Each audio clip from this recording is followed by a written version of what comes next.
Pesilat jagoan ngamuk keroyok pemuda Gegara tak terima ditegur konve ugal-ugalan di jalan. Polrestabes Bandung berhasil menangkap 4 pelaku pengeroyokan yang terjadi Sabtu, 5 Juli 2025, pukul 23 WIB di daerah Cibeunying Kaler, Kota Bandung. Kapolrestabes Bandung, Kombes Budi Sartono mengatakan pengeroyokan ini dilakukan oleh sekelompok orang yang tengah menggunakan sepeda motor. Setelah dilakukan penelitian, perbuatan itu dilakukan anggota salah satu kelompok Persatuan Pencaksilat yang sudah selesai melaksanakan kenaikan pangkat.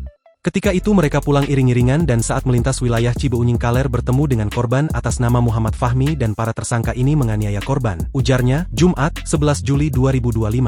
Berdasarkan hasil pemeriksaan dan pendalaman, ternyata kejadian bermuara pada saat kelompok silat ini melintas Itenas. Korban pun sempat menegur karena mereka dinilai menyetir motor secara ugal-ugalan. Sedangkan versi tersangka, korban melempar botol air mineral kemudian para pelaku turun dari motor dan melakukan pengejaran serta pengeroyokan terhadap korban, katanya.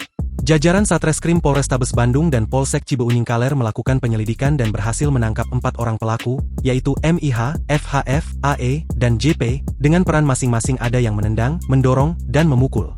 4 tersangka kami kenakan pasal 170 dengan ancaman pidana 5 tahun 6 bulan, kepada seluruh warga kota Bandung khususnya pada kelompok-kelompok bermotor, geng motor, atau kelompok apapun yang melakukan tindakan anarkis atau melakukan pengeroyokan terhadap masyarakat akan kami tangkap. Jadi jangan bermain-main di kota Bandung, pasti kami tangkap, ujarnya.